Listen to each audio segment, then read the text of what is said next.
আসসালামু আলাইকুম ওয়া রাহমাতুল্লাহি ওয়া বারাকাতুহু। ইন্নাল হামদালিল্লাহ নাহমাদুহু ওয়া নুসাল্লি আলা রাসূলিহিল কারীম, আম্মা বাদ। আল্লাহ পাকের নিকট লাখো কোটি শুকরিয়া যে মহান আল্লাহ তাআলা আমাদেরকে পবিত্র শুক্রবার জুমার নামাজ আদায় করার জন্য মসজিদে আসার মতো তৌফিক দান করেছেন। এই জন্য মহান আল্লাহর নিকট শুকরিয়া আদায় করি, আলহামদুলিল্লাহ। আজকে সম্মানিত মাস মহরমের 5 তারিখ। 12টি মাসে একটা বছর। এই 12টা মাসের মধ্যে 4টা মাস সম্মানিত, যার মধ্যে একটা হচ্ছে মহরম। তো আজকে আমি কয়েকটি বিষয় নিয়ে ইনশাআল্লাহ আলোচনা করব। এর মধ্যে মহরম সম্পর্কে কিছু আলোচনা আছে। তো বর্তমানে একটা মানুষের মধ্যে অনেক জায়গা আতঙ্ক বিরাজ করতেছে। বর্তমানে একটা পরিস্থিতিতে একটা সাপ নিয়ে, জানেন আপনারা এই সাপের নাম জানেন? কি কাকা জানেন না? কি সাপ বলতে নেই?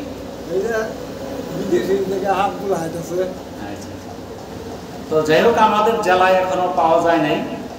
এটা বিভিন্ন এলাকায়, প্রায় বাংলাদেশে 28টা জেলায় এই সাপ পাওয়া যাইতেছে। সাপটার নাম হলো রাসেলস ভাইপার।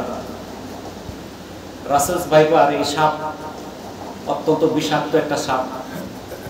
এটা কামড়াইলে মানুষের মৃত্যুর সম্ভাবনা অনেক বেশি। এটা এখন সবার মধ্যে আতঙ্ক সৃষ্টি করছে। এগুলো বিভিন্ন ফসলের জমিতে, খোলা জায়গায়, ঝোপঝাড় বনের মধ্যে, এইগুলোতে এই সাপগুলো থাকে। এগুলো সাধারণত ইঁদুর, গিরগিটি এগুলা খায়, ব্যাং ট্যাং এগুলো খায়। তো দেখা যায় যে এখন যে সময়টা বর্ষাকাল, এই সময় এই সাপের বিস্তারটা বেশি হইতেছে। প্রায় 28টা জেলায় এই সাপ পাওয়া গেছে। এই সাপগুলো বংশবৃদ্ধি অনেক বেশি। এই সাপগুলোতে বাংলাতে মানুষ বলে চন্দ্রবোরা, আমাদের দেশের এর নাম হলো চন্দ্রবোরা। সারা বিশ্বের মানুষ তাকে চেনে রাসেলস ভাইপার হিসেবে, আমাদের দেশে চন্দ্রবোরা হিসেবে এই সাপটার নাম। তো এই সাপটা দেখা যায় আমাদের দেশে আমরা যে সকল সাপ দেখি, এই সাপগুলা ডিম পারে, এই ডিম থেকে বাচ্চা হয়। কিন্তু এই সাপগুলা ডিম পারে না, পেটের মধ্যে ডিম থেকে বাচ্চা ফুটে বের হয়। মানে পেট থেকে বাচ্চা বের হয়, আর এই বাচ্চা আপনার কমপক্ষে 6টা থেকে সর্বোচ্চ 63টা পর্যন্ত বাচ্চা হয়। এমনি দেখা যায় যে অন্যান্য সাপে ডিম দিলে সেই ডিমগুলা গুই সাপ আছে, গুই বা বিভিন্ন প্রাণী সেগুলো খায় ফেলে, ফুটতে পারে না। কিন্তু এদের তো পেটের থেকেই ফুটে বের হইতেছে, যার জন্য এরা সংখ্যা বৃদ্ধি করে বেশি। আর এই সাপগুলো যখন মানুষকে কামড় দেয়, তার রক্ত নষ্ট হয়ে যায়, কিডনি ড্যামেজ হয়ে যায়, বিভিন্ন অঙ্গ বিকলাঙ্গ হয়ে যায়, তাকে বাঁচানো কঠিন হয়ে যায়। রাজশাহী মেডিকেল কলেজ হাসপাতালে 2013 থেকে 2024 পর্যন্ত 235 জন এই আক্রান্ত রোগী আসছে, যার মধ্যে 69 জন মারা গেছে। অর্থাৎ 29.36% হলো মৃত্যুর হার। আর আমাদের দেশে একটা গড় রিপোর্টে দেখা যায় যে প্রতি বছর গড়ে প্রায় 7,000 লোক সাপের কামড়ে মারা যাচ্ছে। তো এই সাপটা আসার পর মানুষের মধ্যে একটা আতঙ্ক সৃষ্টি হয়ে গেছে। কারণ এটা, এই যে আমরা যে ওঝা টোঝা বলি, এদের কাছে গেলে এটার কোনো ফায়দা হয় না। কারণ আমাদের দেশের অধিকাংশ সাপই কিন্তু বিষ ছাড়া, এদের বিষ নাই, যার জন্য সাপের এই বিষ ছাড়ানোর কেরামতিটা ওঝাদের বেশি। যদি বিষাক্ত সাপ বেশি থাকতো, তাহলে কিন্তু ওঝাদের কেরামতি এত বেশি থাকতো না। কারণ ওরা জানে ম্যাক্সিমামই তো বিষ নাই, আমি একটু জাফর দিব ভালো হয়ে যাবো, ওটা আসলে জাফর না দিলেও ভালো হবে। কিন্তু যখন বিষাক্ত সাপ কামড় দেয়, তখন কিন্তু ওই ওঝার জাফরটি ভালো হয়। ওই সাপে বিষ তুলে নেয়, টিভি সিনেমার মধ্যে দেখা যায়, বাস্তবে কেউ দেখে নেই। তো এই সাপগুলা হঠাৎ বাইরে গেলো, এগুলো তো আমাদের দেশে ছিল না। কারণটা কি, হঠাৎ এত সাপ আসলো কি করে? অনেক সাপ ধরা পড়তেছে বিভিন্ন জায়গায়। তো এই সাপগুলো আসার কারণ হলো যে যখন ইন্ডিয়া থেকে পানি আসে, পানির সাথে স্রোতে ভাইসা আসে, কচুরি পানার মধ্যে আসে। এছাড়া আমাদের দেশে দেখা যায় যে বিভিন্ন এলাকায় ফসল, 2 ফসল জায়গায় এখন 3 ফসল হয়। আর এই ফসলগুলো খাওয়ার জন্য ক্ষেতের মধ্যে কি আসে, ইঁদুর আসে। ইঁদুর ব্যাঙ থাকে, এদেরকে খাওয়ার জন্য সাপ আসে। এছাড়া এখন দেখা যায় আমাদের আগে কিছু বন জঙ্গল থাকতো যেখানে কোনো মানুষ যাইতো না, এখন এরকম জঙ্গল নাই, সব জায়গায় মানুষ চাষাবাদ করে, যাতায়াত করে। এখন ওই সাপের যে থাকার জায়গা, নির্দিষ্ট জায়গাও কিন্তু নাই, যার জন্য তারাও কিন্তু লোকালয়ে আইসা পড়ে। এই যে বাবু আঙ্গুলের গাছটা দিয়ে দুনিয়ার হাফ আছে, দুনিয়ার হাফ এখন নাই। হাফে এই যে সাপের আবাসস্থলগুলো নষ্ট হয়েছে, এখন তারা আমাদের কাছাকাছি চলে আসছে। এখন এই সাপ থেকে আমাদের বাঁচার জন্য কিছু করার দরকার আছে নাকি বলেন? বিভিন্ন জায়গায় ওই যে সকল এলাকায় সাপ পাওয়া যাইতেছে, এখানে শ্রমিক পাওয়া যাইতেছে না, ধান কাটবে কিংবা বিভিন্ন কাজের সময় ভয় পায় যে কোন সময় সাপে কামড় মারে, মানুষের মধ্যে আতঙ্ক। তো এখানে যদি সাপের কোথাও যাওয়া হয়, সাপ কিন্তু সাপ না, পৃথিবীর এমন কোন জীবজন্তু নাই যে মানুষকে দেখে ভয় পায় না। বুঝতে পারছেন? বাঘও বলেন, বাঘও ভয় পায়, কিন্তু কোন সময় আক্রমণ করে? যখন শেষে তার উপায় অপারগ থাকে, তার যান বাঁচানোর জন্য সে তখন আক্রমণ করে। এই জন্য ঝোপঝাড়ে যদি কেউ যাইতে হয়, এটা লাঠি দিয়ে যদি ঝোপঝাড় একটু বাড়িটাকে সতর্ক করলে সাপগুলো সরে যায়। তাহলে যদি কোনো ঝোপঝাড়ে যাইতে হয় ধান টান কাটার প্রয়োজনে, এখানে কি করতে হবে? শব্দরত বাসটা দিয়ে বাড়িটা দিয়ে শব্দ করে যেতে হবে। যে সকল এলাকায় আছে তারা যদি প্লাস্টিকের জুতা পরে, অনেকে দেখেন না বৃষ্টির মধ্যে পরে, গামবুট পরে, এরকম যদি পোশাক পরে যায় তাহলে কিন্তু সাপে তাদের কিছু করতে পারবে না। আর আমাদের ওখানে পানি আসতেছে, এখন আমরা মাছ ধরি রাত্রিবেলা, এটা কিন্তু একটা ঝুঁকির কারণ। যদিও আমাদের এলাকায় এখনো ধরা পড়ে নাই, এরপর সাবধান থাকতে হবে। যে টর্চ লাইট ব্যবহার করে রাত্রিবেলা রাস্তা দিয়ে যাওয়ার সময় অনেক সময় সাপ এই পাশ থেকে ওই পাশে যায়। এখন সাধারণ সাপে কামড় মারলে মনে করে যে এই চাই তো রাসেল ভাই পরে কামড় মারছে, এরকম মনে করে, ঠিক না? এই জন্য এই জিনিসগুলো খেয়াল রাখতে হবে। ঘরের মধ্যে ইঁদুর টিঁদুর বেশি না থাকে, ইঁদুর থাকলে ঘরেও সাপ আসতে পারে ইঁদুর খাওয়ার জন্য। এই জন্য ধান চাল আমরা ওইভাবে রাখবো যেন ইঁদুরের আক্রমণ না থাকে। এখন যদি সাপে কামড়ি মারে, এখন তো আমরা ওঝার পিছে দৌড়াই, তো ওঝার পিছে না দৌড়াইয়া হাসপাতালে নিয়ে যাবে, সরকারি হাসপাতাল, উপজেলা হাসপাতাল কিংবা জেলা হাসপাতাল। সেখানে নিয়ে গেলে ডাক্তাররা দেখলেই কিন্তু বুঝবে এই রোগীটাকে বিষাক্ত সাপে কামড় দিছে নাকি বিষ ছাড়া সাপে কামড় দিছে, তারা বুঝতে পারবে। যদি বিষাক্ত সাপ হয় তাহলে তাদের কাছে ইনজেকশন আছে, অ্যান্টিভেনম আছে, সেটা দিলে ইনশাল্লাহ আশা করা যায় সে ভালো হয়ে যাবে, আল্লাহ যদি তার হায়াত রাখে। আর হায়াত না রাখলে দুনিয়ার কেউ তাকে বাঁচাইতে পারবে না।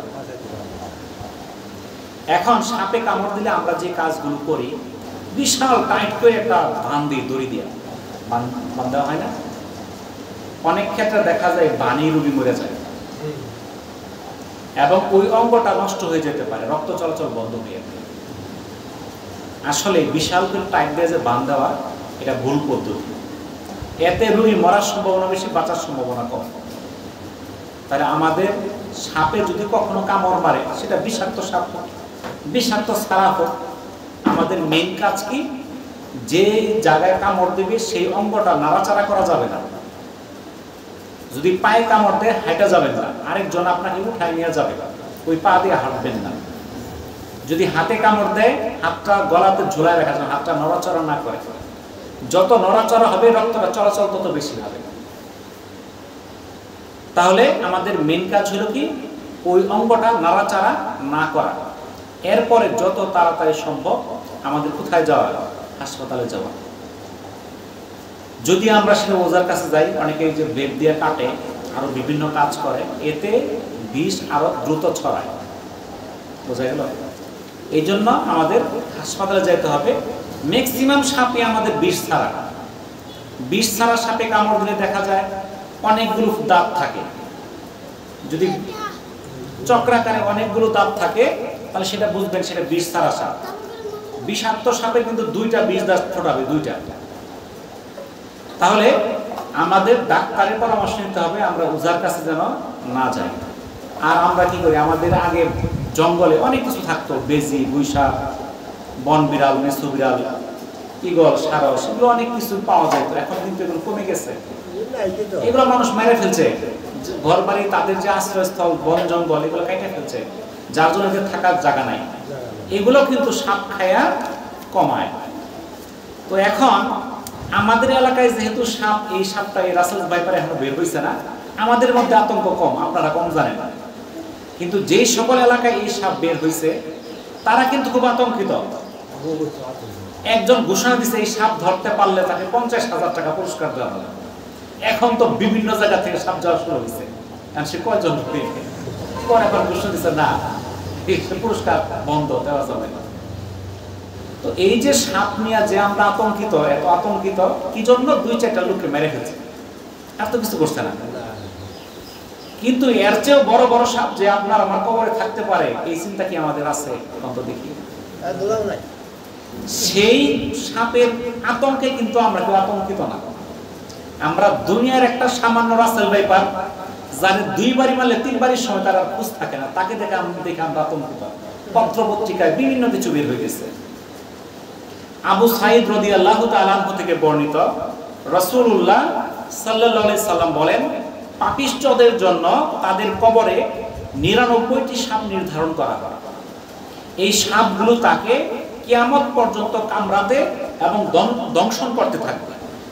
যদি তার কোনো একটি সাপ জমিনে নিঃশ্বাস ফেলতো, তবে এই জমিনে আর কোনো ঘাস তৃণলতা জন্মাতো না।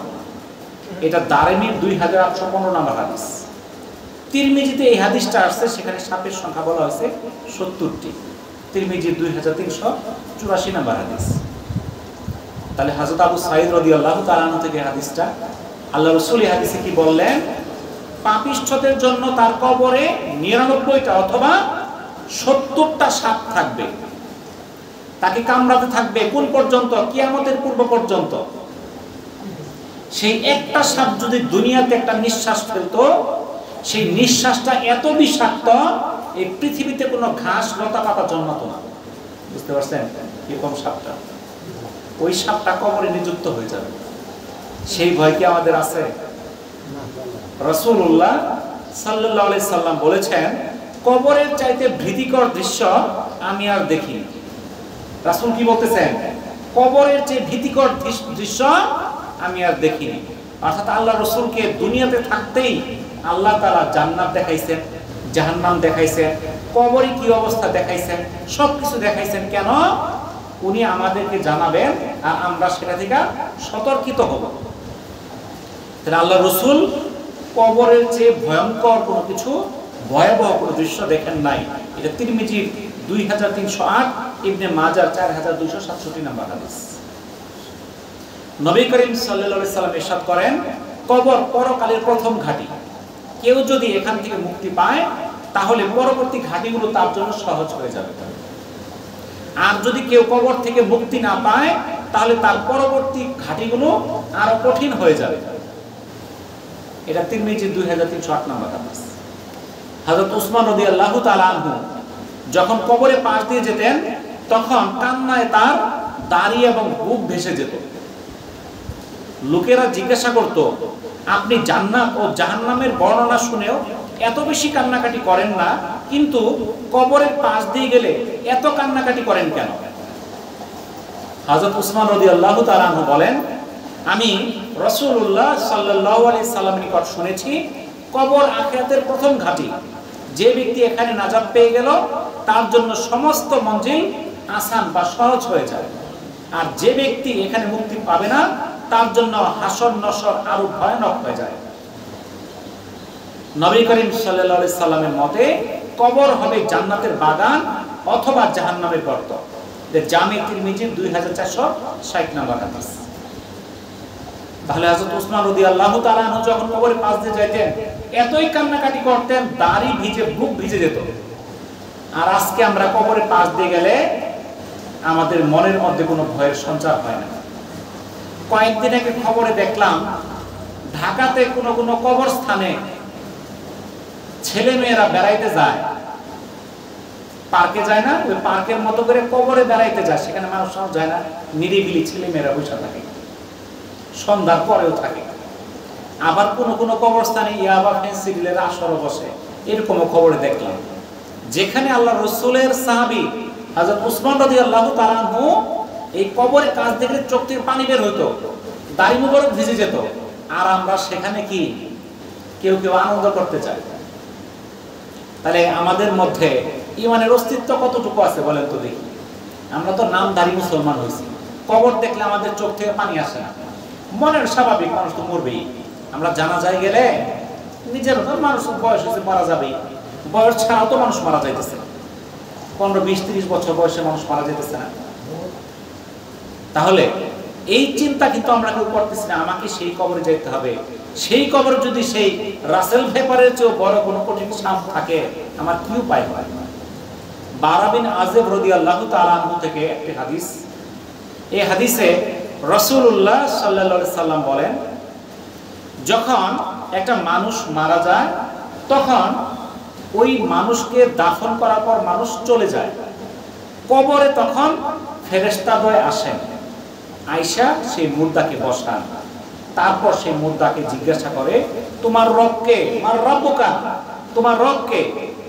সে বলে, আমার রব আল্লাহ। তারপর ফেরেশতা আবার বলে, অমান দীনুকা, তোমার দিন কি?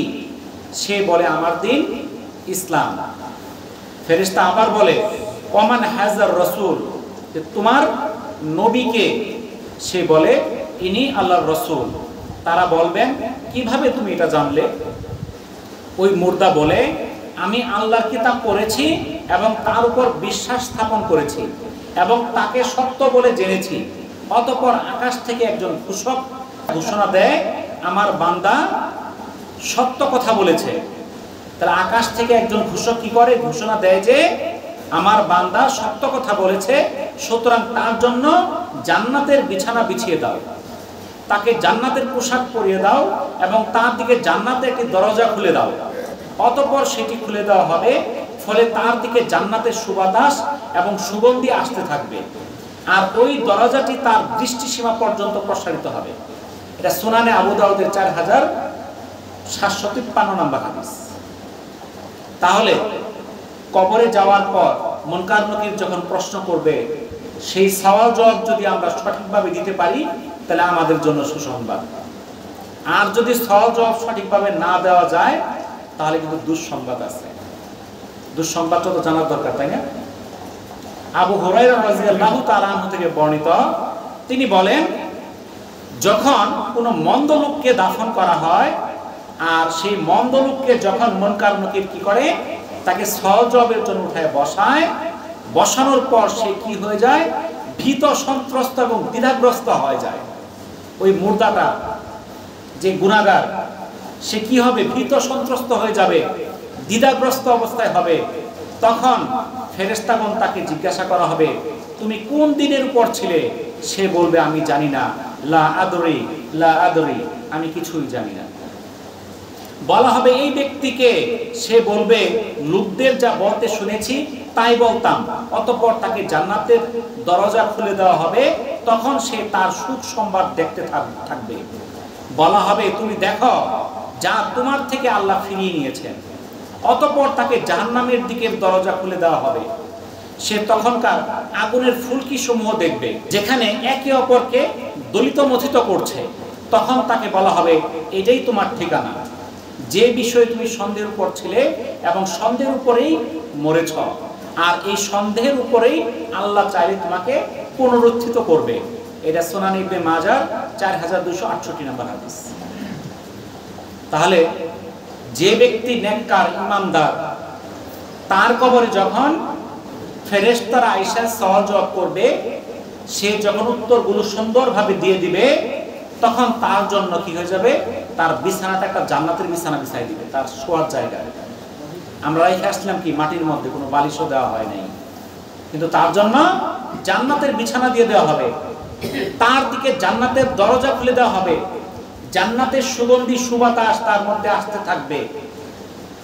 কিন্তু যে পাপিষ্ঠ, যে এই যে মুনকার নকিরের সওয়াল জবাব দিতে পারবে না, সে আতঙ্কিত থাকবে।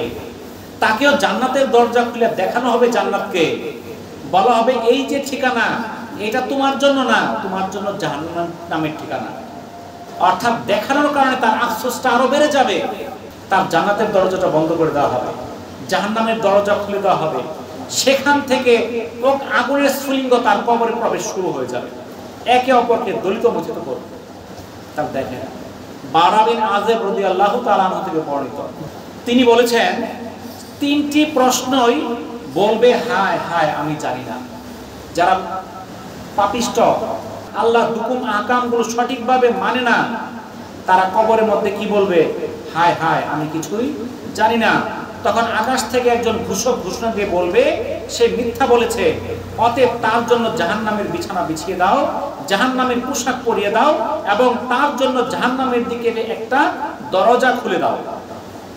অতঃপর সেখান থেকে প্রচন্ড গরম লু হাওয়া তার কবরে প্রবাহিত হবে।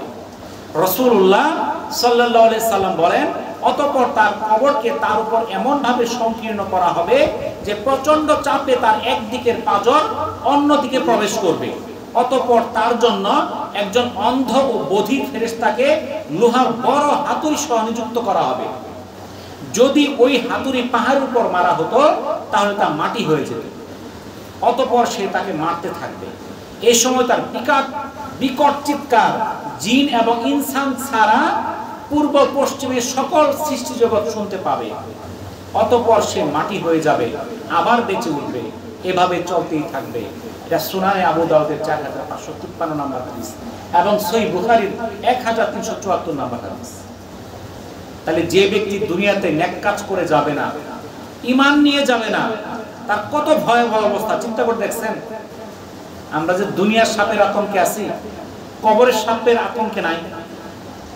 যখন আমাকে সওয়াল করা হবে, যদি সঠিক উত্তরটা দিতে না পারি, তখন কিন্তু কি তার জন্য জান্নাতের বিছানা না হইয়া তার কবরটা জাহান্নামের বিছানা হয়ে যাবে। তাকে জাহান্নামের পোশাক পরিয়ে দেওয়া হবে, জাহান্নামের দরজা সেই কবরের সঙ্গে খুলে দেওয়া হবে, উত্তপ্ত বাতাস সেখানে প্রবেশ করতে থাকবে। কবরটা এত চাপা হয়ে যাবে যে একদিকের হাড় আরেক দিকে ঢুকে যাবে। এমন একটা ফেরেশতা আসবে একটা বিশাল হাতুড়ি নিয়ে, আর সেই ফেরেশতাটা হবে অন্ধ এবং বধির। সে চোখেও দেখে না, কানেও শোনে না। কি জন্য? কারণ যখন তাকে নিক্ষেপ করা হবে, যখন সে প্রচন্ড চিৎকার করবে, কান্নাকাটি করবে, তখন সে যেন কানে না শুনে, সে যেন চোখে না দেখে সামনে কি আছে। বুঝতে পারছেন? কারণ যদি দেখে তার মনের মধ্যে দয়ার সৃষ্টি হতে পারে, ভীতির সৃষ্টি হতে পারে। এই জন্য একটা অন্ধ এবং বধির ফেরেশতা তাকে নিযুক্ত করে দেওয়া হবে, যে তাকে হাতুড়ি দিয়া মারতে থাকবে কিয়ামত পর্যন্ত। আর সে অসংখ্য জোরে চিৎকার করতে থাকবে, যেটা জিন আর মানুষ ছাড়া সবাই শুনতে পাবে। সে মাটি হয়ে যাবে, আবার বেঁচে উঠবে, আবার মারবে, কিন্তু তার জীবন শেষ হবে না। রাসূলুল্লাহ সাল্লাল্লাহু আলাইহি সাল্লাম আমাদের শিক্ষা দিয়েছেন এই কবরের ভয়াবহ আযাব থেকে বাঁচার জন্য। সেটা আমাদের জানার দরকার আছে না? কবরে কি যাইতে হতো সবার? কারা যাবেন না? হাত তুলেন তো। সবাই যাবে।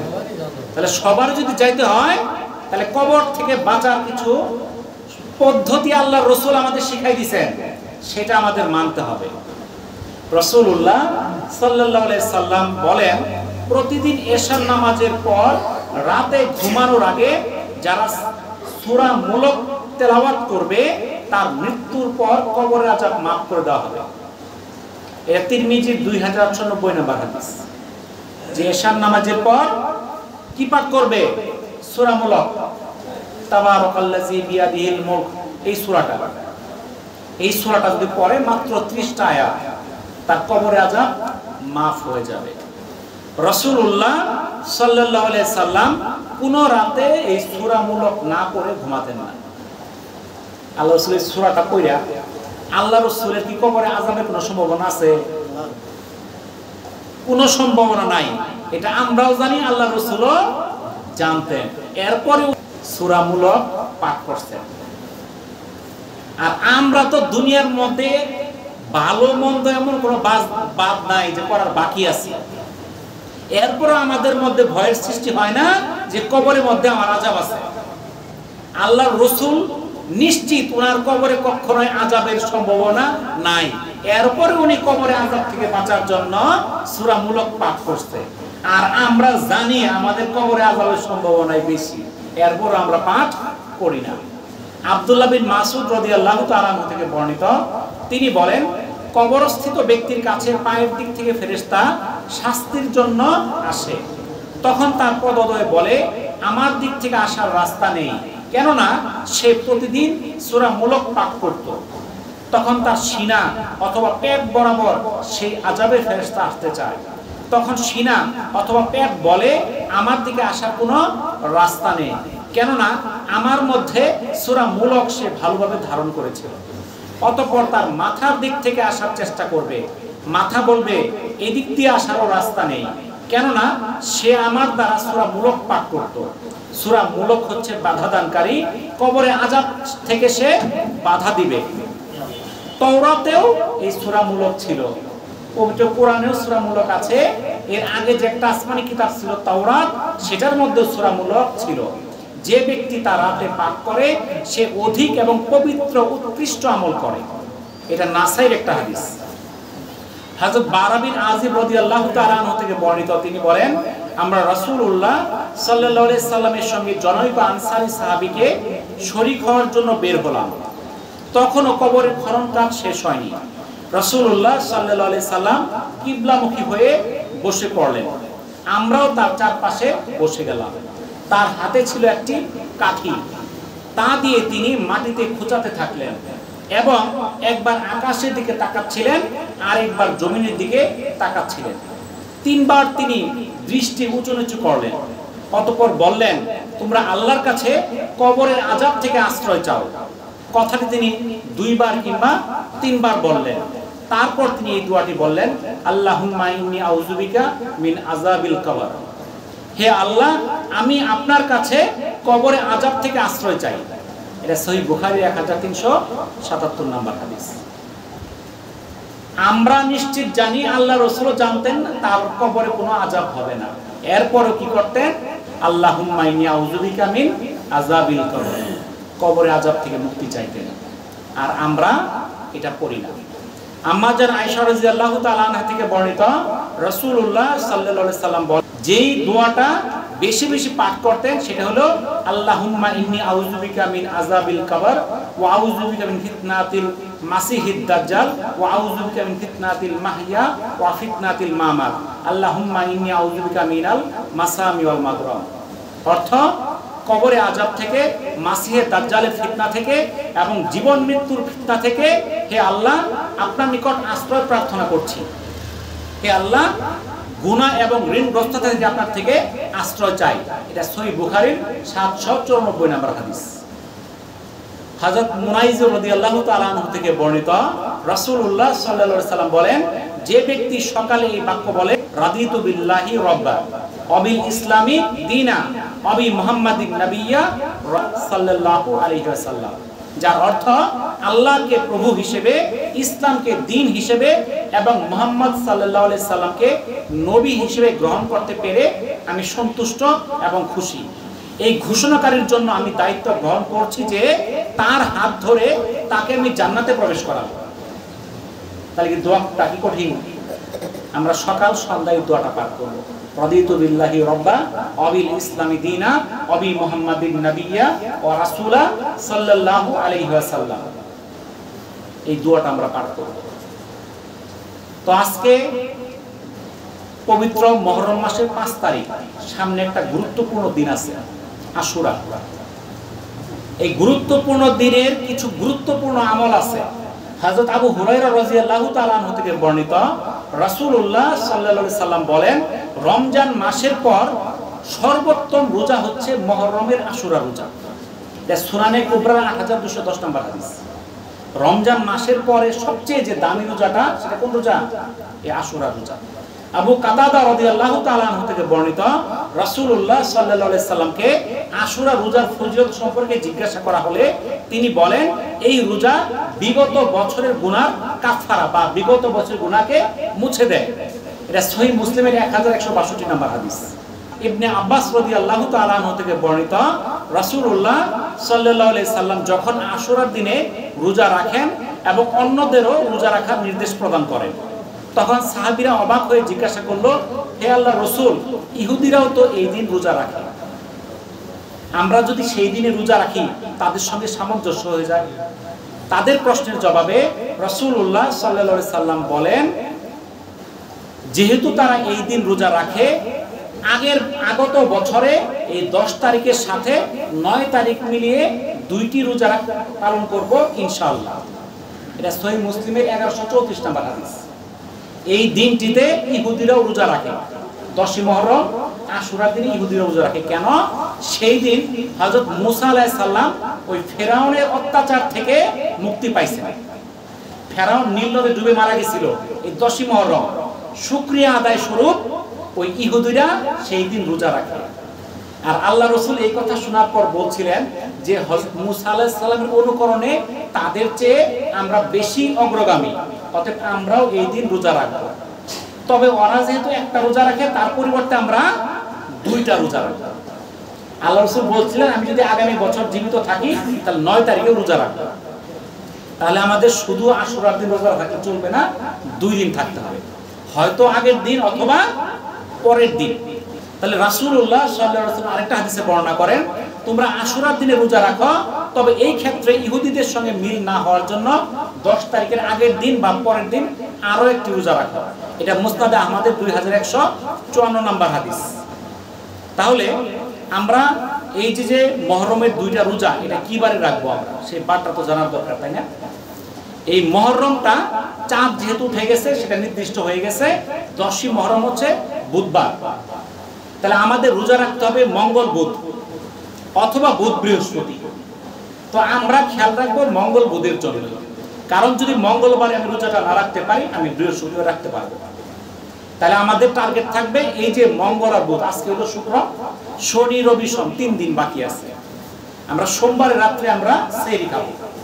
মঙ্গল এবং বুধ এই 2 দিন রোজা রাখতে হবে, একটা রাখা যাবে না, কারণ একটা রাখলে ইহুদিদের অনুকরণ হয়ে যাবে। রাখতে হবে 2টা। এই মুহররম বা আশুরা রোজা রাখার বিনিময়ে আল্লাহ তাআলা বিগত 1 বছর গুনাহ মাফ করে দিবেন। সুবহানাল্লাহ। তাহলে এটা আমরা রাখতে পারবো না? আমরা সবাই চেষ্টা করব, বলি আগামী সোমবার আমাদের সেহরি খেতে হবে, সোম মঙ্গল 2 দিন সেহরি খাবো, মঙ্গল বুধ 2টা রোজা হবে। আমরা যারা এখানে হাজির আছি, যারা আমাদের সামনে নেই তাদের কাছে খবরটা পৌঁছায় দিব। আজকে আমরা বাড়িতে যাই, আমাদের যারা মা বোন আছে, বাড়িতে পরিবার আছে, তাদেরকে বলে দিব এই রোজার কথাটা। হয়তো এখান থেকে আমি চলে এসে বাড়িতে ভুলে যেতে পারি, তাই না? বলে দিব। আল্লাহ রাসূল বলেন যারা আমার কথা শুনে অন্তরে ধারণ করে এবং অন্যের কাছে পৌঁছে দেয় তার অন্তরটা আলোকিত হোক, তার জন্য আল্লাহ রাসূল দোয়া করছে। কার জন্য? যে আল্লাহ রাসূলের কথাগুলো শুনে মনে রাখে, অন্যের কাছে পৌঁছে দেয়, তার জন্য আল্লাহ রাসূলের দোয়া। তাহলে আপনি যদি এই কাজটা করতে পারেন, আপনি নিজে আমল করলেন, আপনি অন্যকে আমলের দাওয়াত দিলেন। এমনও হইতে পারে আপনি অসুস্থতার কারণে আপনি রোজাটা রাখতে পারলেন না, কিন্তু আরেকজন আপনার কথা শুনে রোজাটা রাখছে, সে রোজা রাখা যে পরিমাণ নেকি পাবে, আপনি দাওয়াত দেওয়ার কারণে সেই পরিমাণ নেকি পাওয়া যাবে। তাহলে সহজ না? আমল করা কিন্তু সহজ। তাহলে এই জন্য আমরা খেয়াল রাখবো এই পবিত্র মুহররম মাস আশুরা, আগামী মঙ্গল বুধ ইনশাআল্লাহ আমরা 2টা রোজা রাখবো। আর এখানে আমাদের এলাকার মহল্লাবাসী আপনারা আছেন, এই মসজিদ আপনাদের সকলের সাহায্য সহযোগিতা নির্মাণ হয়েছে। মসজিদ এমন একটা জায়গা যেখানে মানুষকে এক করে, সবাইকে কি বানায়? এক বানায়। এখানে ধনী হোক গরিব হোক সব এক জায়গায়, নাকি বলেন? এখানে যদি চেয়ারম্যান আসে, মন্ত্রী মিনিস্টার আসে, যেই কাতার আছে ওই কাতারে শ্রমিক মজদুর সবাই আছে। এখানে কিন্তু ধনী গরিব কোনো ভেদাভেদ নাই, সব মানুষ এক জায়গায়। আপনি দেখেন তো এই মসজিদ ছাড়া একটু লোকের সঙ্গে আপনার দেখে দেখা হয়? হয়তো আপনার গ্রামে থাকেন, অনেকের দেখা হয়, আমরা শহরে মানুষের মধ্যে দেখাই হয় না। গ্রামে মোটামুটি থাকলে কিছুটা দেখা হয়, কিন্তু এতগুলো লোকের সঙ্গে একসঙ্গে দেখা সাক্ষাতের জায়গা কিন্তু মসজিদ। মসজিদটা হলো আমাদের একতাবদ্ধ হওয়ার স্থান। কিন্তু বর্তমানে শয়তানের ধোঁকা, আমরা ফিতনায় পড়ে মসজিদের মধ্যে দলাদলির সৃষ্টি হয়, ছোটখাটো কারণ নিয়ে দ্বন্দ্ব হয়ে যায়, মসজিদে যাবো না, এর সঙ্গে এই দ্বন্দ্ব করলাম, এই দ্বন্দ্ব করলাম। এগুলো কিন্তু শয়তানের ওয়াসওয়াসা। এতে শয়তান বিজয়ী হয়, শয়তান খুশি হয়, আমাদের ঈমান কি ধ্বংস হয়। একটা জিনিস খেয়াল রাখতে হবে, এই মসজিদ নিয়ে যেন কারোর মধ্যে কোনো দ্বন্দ্ব ফাসাদ না হয়। একজনের সঙ্গে আমার মন খারাপ হয়ে গেছে, 2 দিন পরে ভালো হয়ে যাবে, কিন্তু তার সঙ্গে রাগ করে আমি মসজিদে যাওয়া বাদ দিলাম, মসজিদের সদস্যদের নাম কেটে দিলাম, চাঁদা দেওয়া বাদ, আমি কুরবানির অংশ দিয়ে নাম বাদ। এরকম কর্মকাণ্ডে কেউ জড়িত হবেন না। যদি কেউ করেন তাহলে কিন্তু এটা কবিরা গুনাহ। মুসলমানের মধ্যে বিভেদ সৃষ্টি করা কবিরা গুনাহ। যদি কোনো কারণে আমাদের মধ্যে হয়ে যায়, আমাদের একতাবদ্ধ হয়ে যেতে হবে। আমরা একে অন্যের কাছে মাপ চাই নিব। বুঝতে পারছেন? 10 জনের সামনে চাওয়ার দরকার নাই, আপনি সালাম দিয়ে হাত মিলাবেন, দেখবেন যে মাফ করে দিচ্ছে। কিন্তু এমন অবস্থায় একটু কিছু হইলে তার সঙ্গে আমরা তাকায় দেখি না, সালাম পর্যন্ত দিই না। কেউ একজন সবার জ্ঞান সমান না, সে আমাকে ভুলে কিছু বলে ফেলছে, এই জন্য আমিও বলবো তার সঙ্গে শুরু করে দিলাম, তাহলে তো হলো না। একজনে ভুল হয়েছে, সে ভুল বুঝতে পারবে, কিন্তু দুইজনে ভুলের মধ্যে যদি আমরা ভাবতে থাকি, এক সময় এটার মধ্যে কি বিভেদ হয়ে যাবে। এই যে বিভিন্ন জায়গায় মসজিদ, এই পাড়াতে একটা, ওই পাড়াতে একটা, এক পাড়াতে 3টা 4টা মসজিদ হয়ে যেতেছে। বিভেদ করে মসজিদের মধ্যে আসা যাওয়া বন্ধ করবেন না। ভুল হবে, আপনারা মাপ চাই নেবেন। মাপ যে চাইলো সে জয়ী হলো। আপনার সঙ্গে আপনাকে একজন একটা গালি দিছে, আপনি পরের বার দেখা যাবে সালাম দিচ্ছেন, আপনার গুনাহগুলো আল্লাহ তাআলা মাফ করে দিবেন। বুঝতে পারছেন তো? যে ব্যক্তি তার ক্ষমতা থাকা সত্ত্বেও সে মানুষকে প্রতিশোধ না নিয়ে মাফ করে দেয়, আল্লাহ তাআলা তাকে জান্নাত কি করে দান করে দেয়। এগুলো বুঝতে হবে। আমি মারা যাব, আমি যদি মানুষকে মাফ করি, আল্লাহ আমার গুনাহগুলো মাফ করে দিবেন। এই জন্য কারোর মধ্যে আপনারা হিংসা বিদ্বেষ রাখবেন না। আমারে আপনারা সভাপতি বানাইছেন, কিন্তু আমি থাকি না 80 মাসে একদিন, বুঝলেন না? আসলে তো আমাকে এখানে দায়িত্ব না দেওয়া ভালো হতো, কিন্তু আপনারা জোর করে একবার ছাড় দিচ্ছিলাম, আবার দিচ্ছেন। আমি তো এখানে খোঁজ খবর রাখতে পারি না, কিন্তু আপনাদের অনুরোধ একটাই, যে এলাকার মধ্যে জন্য, মহল্লার মধ্যে জন্য কোনো বিভেদ না হয়। আমি গত শুক্রবার আসতে চাইছিলাম, বৃষ্টির জন্য বের হতে পারিনি, অর্ধেক রাস্তায় নামাজ পড়ছি। তো আজকে আমার মাদ্রাসায় ছাদের ঢালাই হইতেছে, এরপর আমি তো এখানে আসছি। আর ছাদের ঢালাই আজকে প্রায় 50 জন লোক ওখানে কাজ করতেছে, 3700 স্কয়ার ফিটের ছাদ, 400 বস্তা ঢালাই হবে ইনশাল্লাহ। এরপর রেখে আপনাদের কাছে চলে আসছি। তো আপনাদের অনুরোধ যেন কোনো ক্রমে কোনো সময় মসজিদে বিভেদ সৃষ্টি না হয়। আর কোনো কিছু সমস্যা আমার ফোন দিবেন, আমার যদি সামর্থ্য থাকে আপনাদের সাথে কথা বলার, আপনাদের যদি হাতে পায়ে ধরে মিলাই দিন লাগে, আমরা এক হয়ে থাকবো, মসজিদের জন্য কোনো মনোমালিন্য না থাকে। বুঝতে পারছেন? এটা আমাদের 10-এর মসজিদ। এই মসজিদ আমার জান্নাতের উসিলা অথবা জাহান্নামের কারণ হতে পারে। এই জন্য মসজিদে আমাদের আসতে হবে, 5 ওয়াক্ত নামাজ আমাদের পড়তে হবে। এই জুমার নামাজে যেভাবে হাজির হয়েছি, এই 5 ওয়াক্ত নামাজেও হাজির হতে হবে। আল্লাহ তাআলা আমাদেরকে আমল করার তৌফিক দান করুন।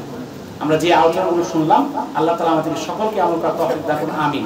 ওয়া আখিরু দাওয়ানা আনিল হামদুলিল্লাহি রাব্বিল আলামিন। আসসালামু আলাইকুম ওয়া রাহমাতুল্লাহি ওয়া বারাকাতুহু।